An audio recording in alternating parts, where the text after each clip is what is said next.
Open meeting ನಲ್ಲಿ ಹಣಕ್ಕೆ tahsildar demand ಇಟ್ಟಿದ್ದಾರೆ. ಅಧಿಕಾರಿಗಳ ಸಭೆ ನಡೀತಾ ಇತ್ತು. ಆ ಸಭೆಯಲ್ಲಿ ಲಂಚದ ಹಣಕ್ಕೆ ತಹಶೀಲ್ದಾರ್ ಧಮಕಿ ಹಾಕಿದ್ದಾರೆ.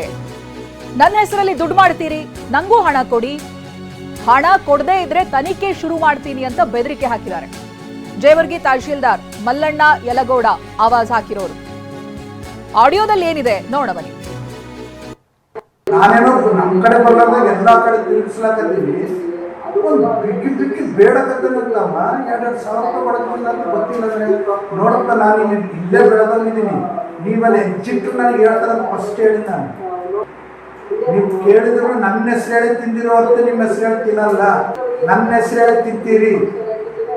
ನಾ ಈ ಕುರ್ಚಿ ಮೇಲೆ ಕುಂತು ಪ್ರಮಾಣ ಮಾಡಲು ಹೇಳ್ತೀನಿ, ಇನ್ನು ಮುಂದೆ ನಾನು ತಿನ್ನಕ್ಕೂ ಕೊಡಲ್ಲ, 100 ಕೊಡಲ್ಲ. ನಾನು ಇಸ್ಕೊಂಡ್ರೆ ಎಂಕ್ವೈರಿ ಶುರು ಮಾಡ್ತೀನಿ. ನಾನು 100 ಸ್ಟಾರ್ಟ್ ಮಾಡ್ತೀನಿ.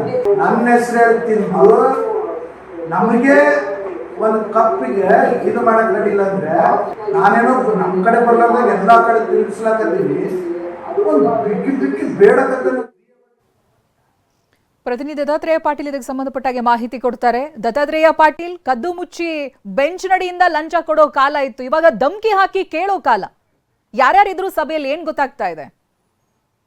ಚೈತ್ರ, ನಿಜಕ್ಕೂ ಇದು ದುರಂತ ಅಂತಾನೆ ಹೇಳ್ಬಹುದು. ಯಾಕಂತಂದ್ರೆ ಓರ್ವ ತಹಸೀಲ್ದಾರರಾಗಿ ತಮ್ಮ ಅಧೀನ ಸಿಬ್ಬಂದಿಗಳು ಅಂದ್ರೆ ರೆವಿನ್ಯೂ ಇನ್ಸ್ಪೆಕ್ಟರ್ ಆಗಿರ್ಬೋದು ಮತ್ತು ಕಂದಾಯ ಆಡಳಿತಾಧಿಕಾರಿ ಅಂದ್ರೆ ಗ್ರಾಮ ಆಡಳಿತಾಧಿಕಾರಿಗಳು ಏನಿದ್ದಾರೆ ಅವ್ರ ಬಳಿ ಈ ತರದಂತ ಮಾತನಾಡಿದಂತ ಆಡಿಯೋ ಸದ್ಯ ವೈರಲ್ ಆಗಿರ್ತಕ್ಕಂಥದ್ದು. ಅದು ಓಪನ್ ಸಭೆಯಲ್ಲಿ ಅಂದ್ರೆ ತಹಸೀಲ್ದಾರ್ ತೆಗೆದುಕೊಳ್ಳತಕ್ಕಂಥ ಸಭೆಯಲ್ಲೇ ತಮ್ಮ ಅಧೀನ ಸಿಬ್ಬಂದಿಗಳ ಬಳಿ ಈ ರೀತಿಯಾದಂತಹ ಜಯಂತಿಗಳು ಬರ್ತವೆ, ಸರ್ಕಾರಿ ಕಾರ್ಯಕ್ರಮಗಳು ಬರ್ತವೆ, ಇದೆಲ್ಲವನ್ನು ಸರಿದೂಗಿಸ್ಕೊಂಡು ಹೋಗ್ಬೇಕು, ಇದಕ್ಕೆಲ್ಲ ದುಡ್ಡು ಬೇಕು, ನೀವು ನನ್ನ ಹೆಸರ ಮೇಲೆ ದುಡ್ಡು ಮಾಡ್ತೀರಿ, ನನಗೆ ದುಡ್ಡು ಕೊಡಲ್ಲ ಅನ್ನುವಂತ ಒಂದು ಓಪನ್ ಆಗಿ ಧಮಕಿ ಹಾಕುವಂತ ಪ್ರಸಂಗ ನಡೆಯುತ್ತೆ. ಅದಲ್ಲದೆ ಏನೋ ಪ್ರತಿ ಒಬ್ರು ಕೂಡ ನೀವು ದುಡ್ಡು ಕೊಡಬೇಕು ಅನ್ನೋಂಥ ಒಂದು ಮಾತನ್ನ ಖುದ್ದು ತಹಸೀಲ್ದಾರರೇ ಹೇಳ್ತಕ್ಕಂಥದ್ದು.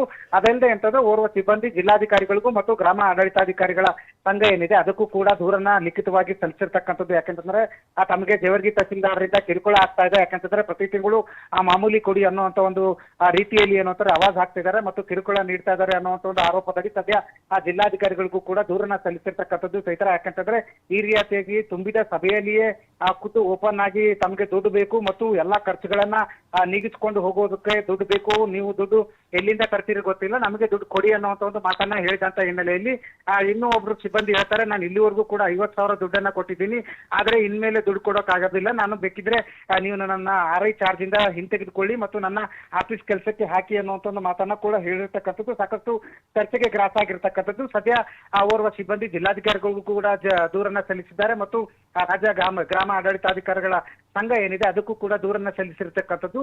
ಈ ನಿಟ್ಟಿನಲ್ಲಿ ಸರ್ಕಾರ ಯಾವ ಕ್ರಮ ಕೈಗೊಳ್ಳುತ್ತೆ ಅನ್ನೋದನ್ನ ಕಾದು ನೋಡ್ಬೇಕಾಗಿರ್ತಕ್ಕಂಥದ್ದು. Okay, thank you Dattatreya Patil ಮಾಹಿತಿಗಾಗಿ.